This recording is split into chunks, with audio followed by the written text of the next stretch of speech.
Hello दोस्तों, कैसे हैं आप सब। आज की करंट अफेयर लेकर आए हैं। आज की करंट अफेयर बहुत ही महत्वपूर्ण पर्सन और जल्दी जल्दी से देख लेंगे। बहुत ही महत्वपूर्ण पर्सन है जो आगामी आने वाले परीक्षा में आपको बहुत ही मदद करेंगे। तो चलिए आज का पहला पर्सन देखते हैं।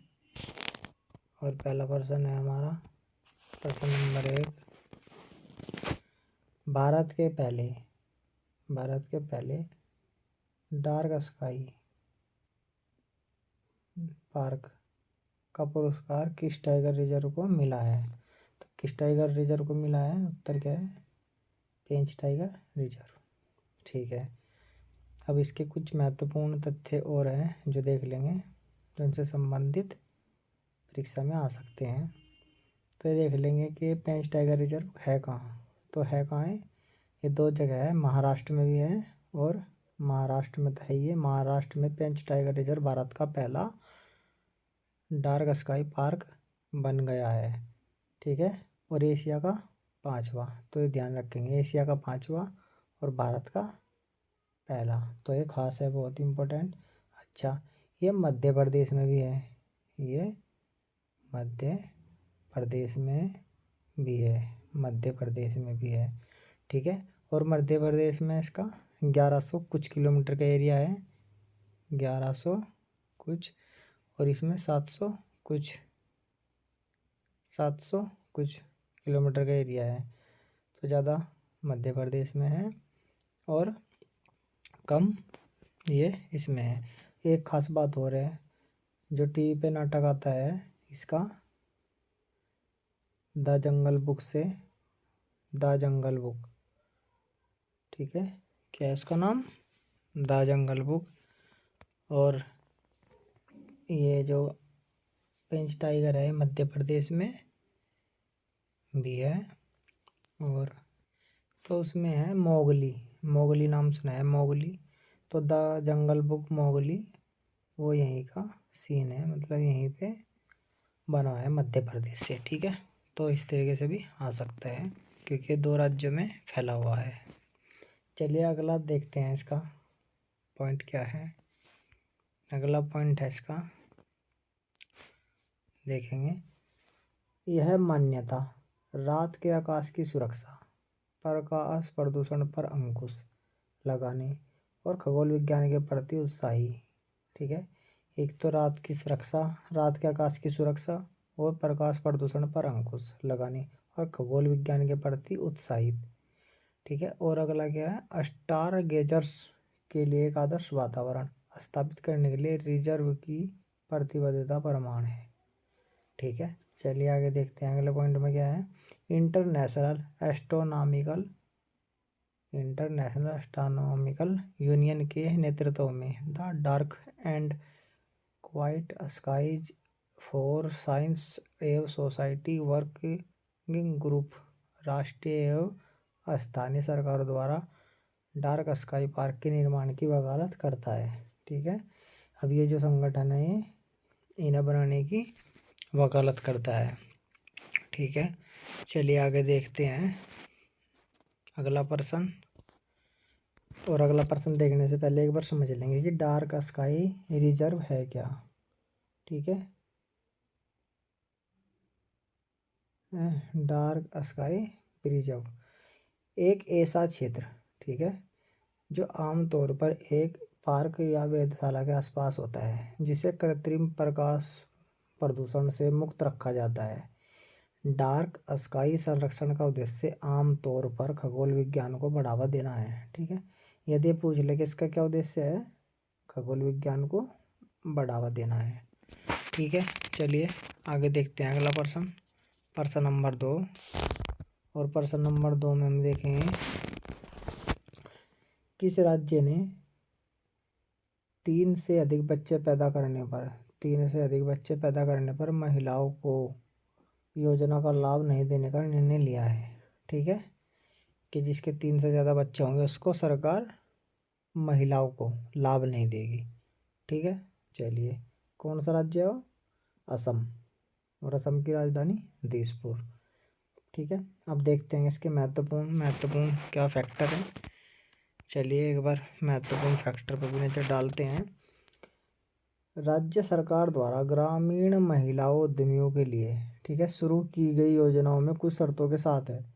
जो वहाँ की सरकार ने ग्रामीण महिलाओं जो उद्यमी हैं, काम करती हैं, उन योजनाओं की कुछ शर्तें हैं। इसमें महिलाओं के बच्चों की संख्या की सीमा भी शामिल है। अब जो सीमा है उसमें बच्चों की सीमा भी शामिल है।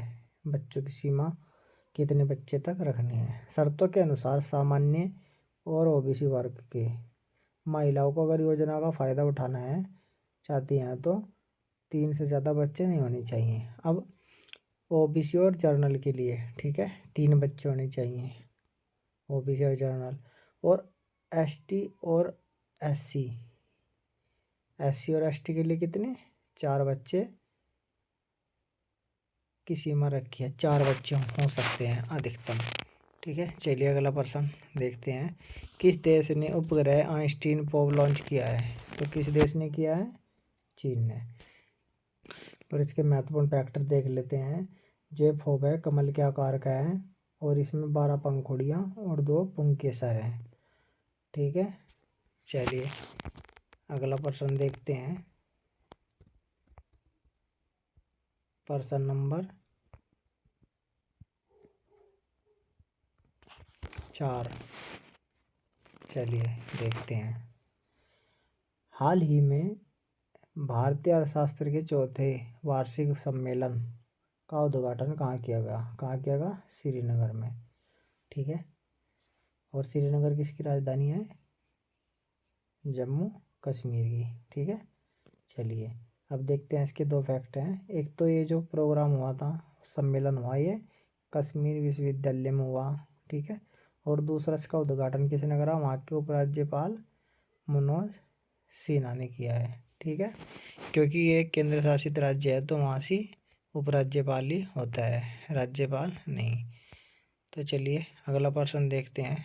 प्रश्न नंबर 5, किसने नई पीढ़ी की, मतलब किसने नई पीढ़ी आकाश एनजी, आकाश न्यू जनरेशन, मतलब एनजी का मतलब होगा न्यू जनरेशन, मिसाइल का सफल उड़ान परीक्षण किया। ठीक है, तो किसने किया है, डीआरडीओ ने। और कहाँ किया, चांदीपुर में। और ये चांदीपुर कहाँ से है, चांदीपुर उड़ीसा में है और उड़ीसा की राजधानी भुवनेश्वर है। ठीक है, चांदीपुर में किया है। अब महत्वपूर्ण इसके फैक्टर देख लेते हैं एक बार, क्या क्या फैक्टर हैं इसके। अब इसका पहला फैक्टर है कि ये सतह से हवा में वार करने वाली मिसाइल है। ये सतह से हवा में वार करने वाली मिसाइल है, सतह से हवा में वार करने वाली। दूसरा क्या है, यह भारतीय वायुसेना में शामिल होगी। ठीक है, अच्छा अब इसका कार्य देखते हैं क्या करती है। यह 10 सेकंड में, कितने, 10 सेकंड में 1 मिसाइल और 20 सेकंड में 3 मिसाइल छोड़ती है। ठीक है, अच्छा राजेंद्र नामक रडार से समर्थित है, राजेंद्र नामक रडार से समर्थित है। और अगला फैक्टर है इसका उत्पादन भारत डायनेमिक्स लिमिटेड द्वारा किया गया है। ठीक है, चलिए अगला प्रश्न देखते हैं। प्रश्न नंबर 6, और प्रश्न नंबर 6 है, दिव्य कला मेला 2024 का शुभारंभ कहाँ किया गया है। ठीक है, तो कहाँ किया गया है, नागपुर में किया गया है। नागपुर कहाँ है, महाराष्ट्र में, और महाराष्ट्र की राजधानी मुंबई। ठीक है, और मुंबई बहुत ही ज़्यादा फेमस हो रहा है आजकल, ये पेपर में आने की बहुत संभावना है। ठीक है, वहाँ सबसे बड़ा पुल भी बनाया गया है, अटल सेतु। तो चलिए इसके महत्वपूर्ण फैक्टर देखते हैं क्या क्या है। इसका महत्वपूर्ण फैक्टर है नंबर 1, सामाजिक न्याय एवं अधिकारिता मंत्रालय। ठीक है, ये इतना मंत्रालय है, सामाजिक न्याय और अधिकारिता मंत्रालय। और भारत सरकार का कौन सा, दिव्यांगजन फाइनेंस एंड डेवलपमेंट कॉरपोरेशन, ठीक है, के द्वारा, इन दोनों के द्वारा संचालित है। ठीक है, और इसमें 20 राज्य और केंद्र शासित प्रदेश शामिल होंगे। ठीक है, कितने, 20। केंद्र शासित और राज्य दोनों मिला के 20 होंगे शामिल। चलिए अगला प्रश्न देखते हैं अब। प्रश्न नंबर 7, रामलला दर्शन योजना। रामलला दर्शन योजना किस राज्य ने शुरू की? किस राज्य ने शुरू की? तो किस राज्य ने की शुरू? छत्तीसगढ़। और छत्तीसगढ़ की राजधानी रायपुर। क्या है? रायपुर। ठीक है। और इसके बगल में कौन सा राज्य है? झारखंड। और झारखंड की राजधानी रांची। ठीक है। और रांची ऐसी जगह जहाँ कर्क रेखा निकल रही है पास को। ठीक है। चलिए अगला इसके मैन जो इसके पॉइंट है वो देखते हैं। ये जो योजना है प्रतिवर्ष 20 लाख लोगों को लाभ देगी। ठीक है। मतलब 20 लाख लोगों को इसमें पात्र माना जाएगा। ठीक है। और इसमें आयु कितनी है? 18 से 75 वर्ष के आयु वर्ग के लोग लाभार्थी इसमें पात्र माने जाएंगे। जो जिला मेडिकल बोर्ड की जांच होगी और उस जांच के बाद जो फिट होगा उसे ही पात्र माना जाएगा। अब देख तो 20 लाख आदमी है। ठीक है। उम्र 18 से 75 होनी चाहिए और वो मेडिकल में भी फिट होना चाहिए। ठीक है। तभी जाकर वो, और एक कमेटी होगी, ये कमेटी है श्री रामलला दर्शन कमेटी समिति, मतलब ये इनका चयन करेगी और उसके बाद ही उनमें पात्र माने जाएंगे। और जब पात्र होंगे उसके बाद चयन होगा, क्योंकि टोटल कितना का होगा? 20 लाख का। ठीक है। टोटल 20 लाख जाएंगे। अब इसमें क्या होगा? दिव्यांगजन के लिए भी है। दिव्यांगजन के साथ एक परिवार का सदस्य जा सके और पहले चरण में 55 साल के जो उम्र के लोग हैं उनका ऊपर के जाएंगे, वे पात्र होंगे पहले। ठीक है। और प्रत्येक जिले में डीएम के अध्यक्षता में एक कमेटी बनेगी, जो भी बताया मैंने, श्री रामलला दर्शन समिति, और यही उनका चयन करेगी। ठीक है। जो ये सारी पात्रता रखता होगा वही जाएगा। और इसके बाद क्या होगा? इसमें एक और भी प्रावधान है। यहाँ पे जाके इसमें एक दिन और एक रात, एक दिन एक रात। ठीक है। वाराणसी में भी रुके जाएगा और वहाँ विश्वनाथ मंदिर कॉरिडोर है जो, उसमें रह जाएगा। और सुबह की जो गंगा आरती है वो भी देखी जाएगी। ठीक है। चलिए अगला प्रश्न देखते हैं। अगला प्रश्न है भारतीय नौसेना द्वारा, किसके? भारतीय नौसेना द्वारा बहुराष्ट्रीय अभ्यास, क्या नाम है अभ्यास का? मिलन 2024। ठीक है। आयोजन कहाँ किया जाएगा? तो कहाँ किया जाएगा? विशाखापट्टनम में। ठीक है। विशाखापट्टनम। और देख लेते हैं इसके महत्वपूर्ण। और ये जो मिलन है ये कब स्थापित हुआ था? मिलन यह स्थापित हुआ था 1995 में। ठीक है। और ये द्विवार्षिक है आयोजन, मतलब 2 साल बाद होए। कब हो? 2 साल पे, प्रत्येक 2 साल पे होए। ठीक है। और एक है भारत की लुक ईस्ट पॉलिसी। ठीक है। क्या पॉलिसी? भारत की लुक ईस्ट पॉलिसी, मतलब पश्चिम की ओर देखो। ठीक है। और प्रारंभ में 4 राज्य शामिल थे। ठीक है। कौन कौन से? इंडोनेशिया, श्रीलंका, थाईलैंड और सिंगापुर। ठीक है। और मिलन के 2 चरण हैं, एक तो बंदरगाह चरण और दूसरा समुद्री चरण। ठीक है। और इसमें अब कितने देश? 50 देश शामिल हैं। 20 विदेश लड़ाकू जहाज और एक एयरक्राफ्ट जहाज भी शामिल होगा। ठीक है। चलिए अगला प्रश्न देखते हैं। प्रश्न नंबर 9। अगला प्रश्न है भारत के अंटार्कटिका, ठीक है, कौन सा? अंटार्कटिका अभियान में किस देश के वैज्ञानिक शामिल हुए? ठीक है। तो किस देश के शामिल हुए? बांग्लादेश और मॉरिशस। अब इसके महत्वपूर्ण फैक्टर देखते हैं। चलो महत्वपूर्ण फैक्टर में इसके एक तो ये है कि भारत के तो 21, बांग्लादेश का 1 और मॉरिशस के 2 सदस्य शामिल हैं। ठीक है, टोटल कितने हो गए? टोटल 24 सदस्य। ठीक है। अच्छा, डॉक्टर योगेश, ये ये तो नस का नाम है, के संचालन में ये कार्य होगा। ठीक है, चलिए अगला प्रश्न देख। और अगला प्रश्न है प्रश्न नंबर 10। योग्यश्री नामक एक सामाजिक कल्याण योजना किस राज्य ने शुरू की? तो किस राज्य ने करी? पश्चिम बंगाल ने। ठीक है दोस्तों, और ये पश्चिम बंगाल ने शुरू करी। पश्चिम बंगाल की राजधानी क्या है? कोलकाता। ठीक है, कोलकाता। ठीक है। अच्छा, महत्वपूर्ण जानकारी क्या है इसमें? एक तो SC ST के छात्रों के लिए मुफ्त प्रशिक्षण मॉड्यूल देना। ठीक है, मतलब जितने भी SC SC के छात्र हैं उनको मुफ्त प्रशिक्षण मॉड्यूल देना। ठीक, अगला देखते हैं। छात्र छात्राओं को प्रवेश परीक्षा, छात्र छात्राओं को प्रवेश परीक्षा और प्रतियोगी परीक्षाओं के लिए तैयार करना। ठीक है, और 50 प्रशिक्षण केंद्रों की स्थापना होगी इस कार्य के लिए।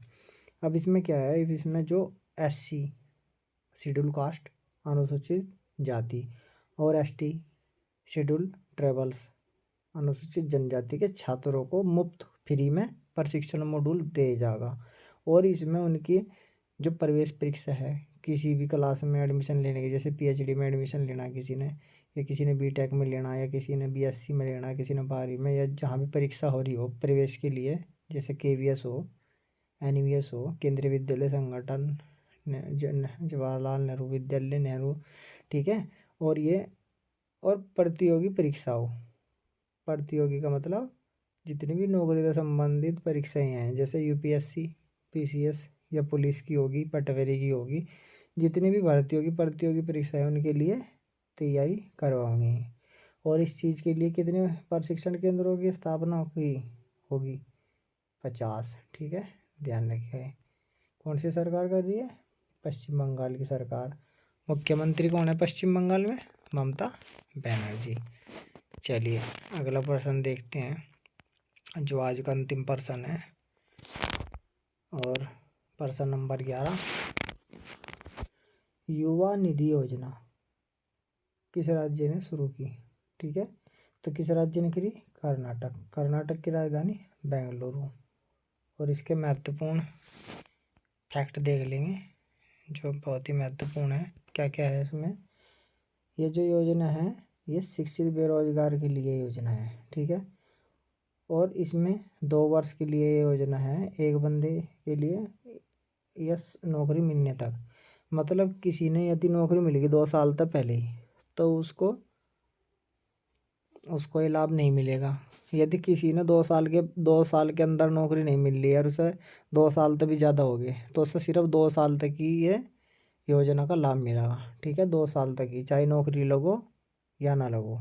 यदि लग गई तो यह बंद हो जाएगी। मानने के बाद किसी ने इसका फॉर्म भर दिया और उसे 1 साल हो गए ये योजना मिलते हो, और उसकी लग गई नौकरी, तो उसे तभी उसकी योजना ख़त्म हो जाएगी। मतलब उसे इसका लाभ नहीं मिलने का, 1 साल तक ही मिलेगा बस, जब भी इसकी नौकरी लग जाएगी। यदि इसकी नौकरी नहीं लगी और 2 साल हो गए तब भी नहीं मिलने की, क्योंकि ये 2 साल तक के लिए ही है बस, या नौकरी मिलने तक 2 साल के अंदर अंदर यदि नौकरी मिल जाए। ठीक है, उसके बाद नहीं। अच्छा, इसमें देखते हैं डिग्री जो धारक हैं, डिग्री धारक उनको तो प्रति महीना 3,000 रुपये मिलेंगे। ठीक है, और जो डिप्लोमा धारक हैं, डिग्री धारक का मतलब है जैसे किसी ने BA कर ली, BSc कर ली, ठीक है, 12वीं के बाद के कोर्स, और जो कोई डिप्लोमा धारक है उसे 1,500 रुपये महीना। और यह जो योजना है इसके लिए 250 करोड़ रुपए के निर्धारित किया बजट। ठीक है, तो ये योजना चलाई है युवा निधि योजना, बहुत ही अच्छी योजना है कर्नाटक की युवा निधि योजना। और जो बेरोजगार है उनको 2 साल के लिए सहयोग देने के लिए, यदि इस दौरान उनकी नौकरी लगती है तो अच्छा है, यदि बाद में नहीं लगी तो दूसरे बच्चों को मौका दिया जाएगा। तो चलिए आज की यही थी इम्पोर्टेंट खबरें, और हमारे चैनल को सब्सक्राइब कर लिएगा और कि आपको वीडियो कैसी लगी हमें ज़रूर बताइए कमेंट में। और पढ़ते रहे, अपना ध्यान रखें, स्वास्थ्य सही रखें और लगे रहे, क्योंकि परीक्षा भी आने वाली ही है, और लगे रहे मन से। तो चलिए दोस्तों, आज बस इतना ही। धन्यवाद।